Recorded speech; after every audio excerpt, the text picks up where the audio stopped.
SFR 976 présente Tam Tam Jeune.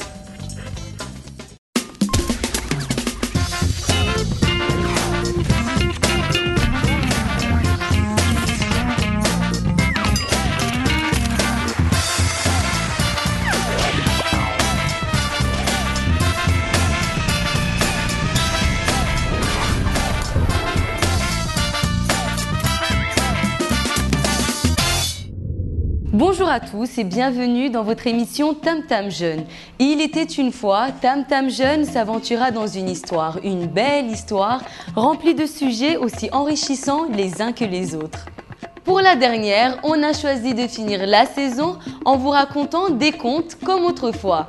Un rendez-vous entre adultes et enfants, un rendez-vous familial et culturel. Un bon moyen pour nous de transmettre les traditions religieuses et historiques de nos ancêtres. Alors ne manquez rien, écoutez bien, c'est tout de suite dans le reportage.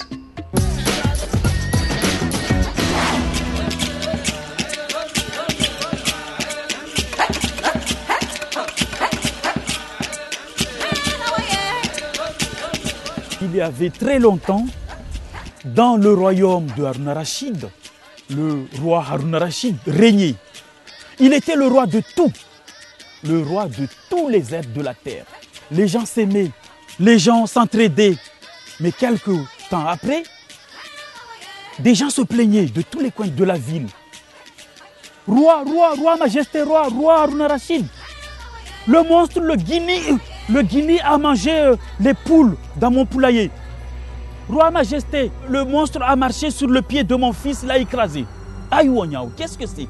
Ce monstre, ce guinée qui n'avait jamais existé, en le regardant, sa tête touchait le ciel.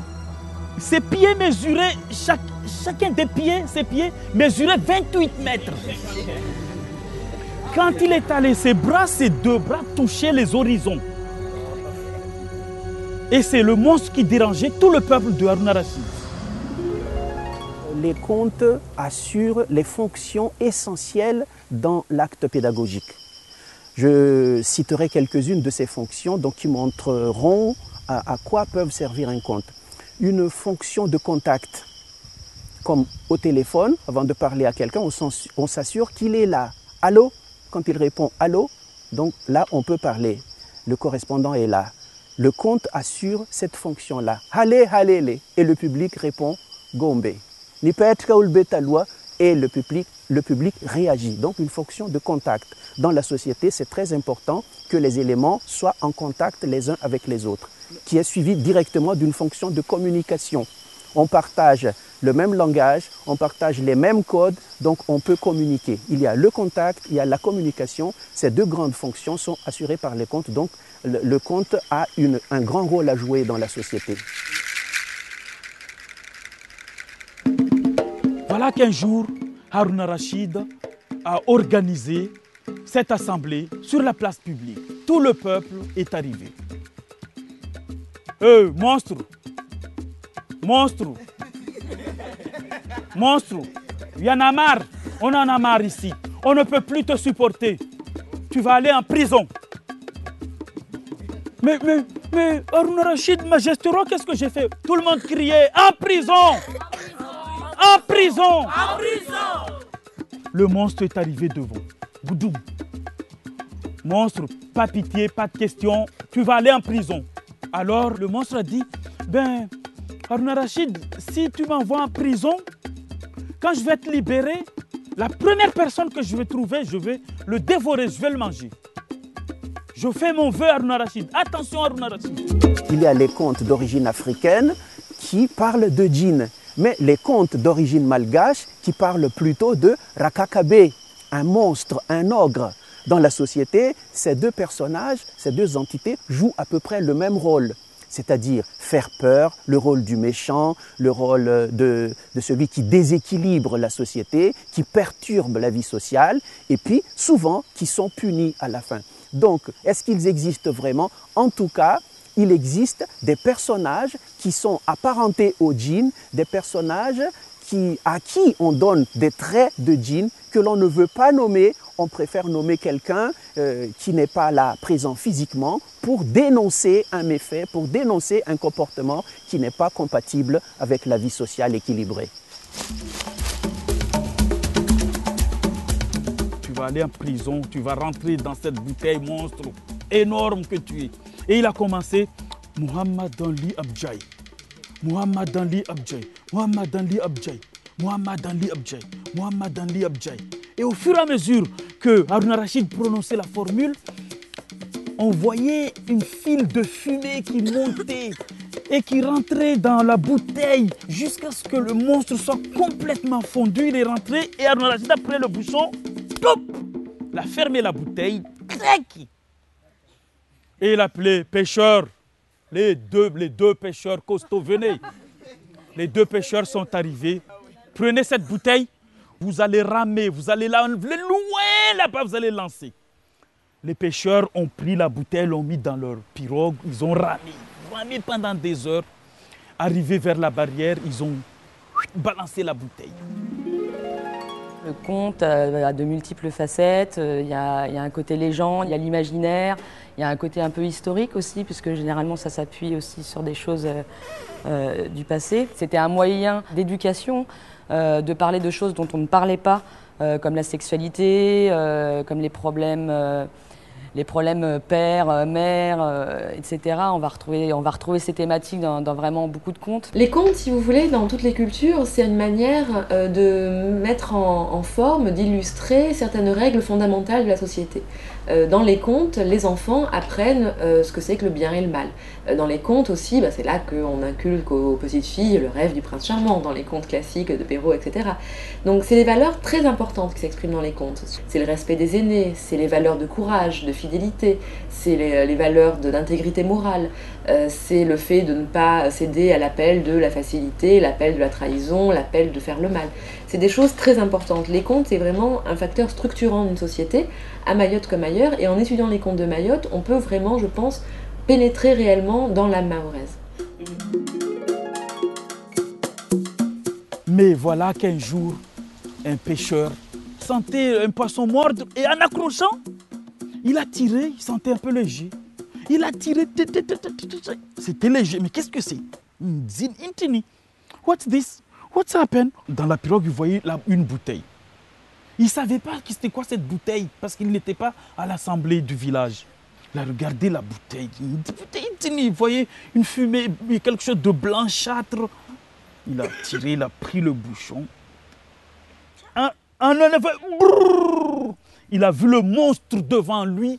Là, il a des monstres, ça c'est le monstre. Ah! Il voulait le manger, il voulait manger le pêcheur. Là, il a monstre, excuse-moi, on va aller demander si c'est vrai Harun al-Rachid. Le pêcheur a ramé, arrivé au village. Il a vu Harun al-Rachid. Roi, majesté, roi, Harun al-Rachid. C'est vrai, le monstre, je l'ai délivré de sa prison, il veut me manger. Et le monstre dit, oui, j'ai fait un vœu, Harun al-Rachid, c'est vrai ou faux? Harun al-Rachid dit, oui, c'est vrai, tu as fait un vœu. Ah ben c'est vrai, c'est son vœu. Hein. Ah! Il voulait manger le pêcheur. Là, il a, s'il te plaît, monstre, excuse-moi, viens. On va demander à Banawas si c'est vrai. Banawas, c'est sûr, je suis sûr que Banawas, il connaît la solution, il va nous aider. Les contes, ça se raconte. Les contes, ça peut se lire aussi, mais c'est fait avant tout pour être raconté. Et ça, je pense que c'est très important. Il ne faut pas qu'il y ait une interruption de cette transmission-là. Ce serait vraiment dommage qu'à cause de la modernité, à cause des nouveaux moyens de communication, à cause de nouvelles valeurs qui arrivent de plus en plus à Mayotte, on oublie ces racines-là. Parce que ça, c'est vraiment la richesse de Mayotte, c'est ce qui fait l'originalité de la civilisation mahoraise. Et ça sert à rien d'absorber tout ce qui passe, parce que je veux dire, si vous absorbez tout ce qui passe, vous serez comme tout le monde. Ça, c'est ce qui fait le caractère unique de Mayotte. Ça se trouve nulle part ailleurs. Donc ça, il faut le garder. Il faut faire vivre le conte, il faut continuer à lire des histoires aux enfants. C'est vraiment un processus, on va dire, d'éducation. Ça fait partie de l'éducation, le conte.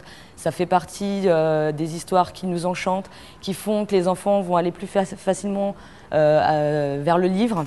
Donc ce sont des choses qui sont, on va dire, qui sont vendeurs en tout cas pour le livre. Et donc forcément, en tant que bibliothécaire, on va plébisciter le conte. Peut-être que le conte va changer de visage, peut-être que le conte va évoluer dans sa façon de se réaliser, mais moi je suis persuadé que le conte va continuer à vivre.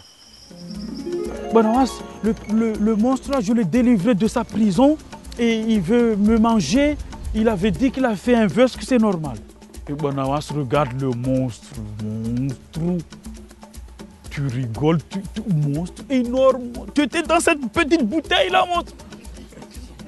Lichi. Rentre-y, Trambo. Monstre, tu étais dans cette bouteille. Oui, j'étais là, tu veux voir. Lichi. Et monstre se rappelait de la formule de Harun Rachid.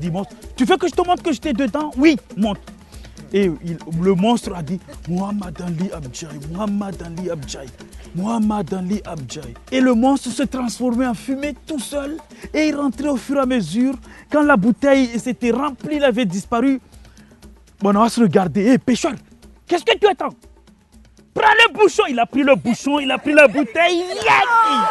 Il a repoussé la bouteille. Il a dit aïe.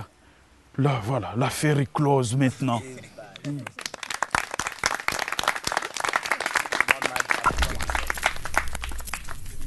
Merci à vous Archimède pour ce joli conte. Comme dans toute histoire, il y a un début mais il y a aussi une fin. Il est venu le temps de vous dire au revoir car la saison numéro 4 de Tam Tam Jeune s'arrête là. Un grand merci à toutes les personnes qui ont participé de près ou de loin à cette saison numéro 4 de Tam Tam Jeune. Ça a été un réel plaisir à Soua et à moi d'avoir animé rien que pour vous cette saison numéro 4. Mais ne vous inquiétez pas, Tam Tam Jeune saison 5 revient prochainement sur vos écrans, toujours sur Mayotte Première. Alors je vous dis au revoir. Marahaba wa maore na mkwaheri.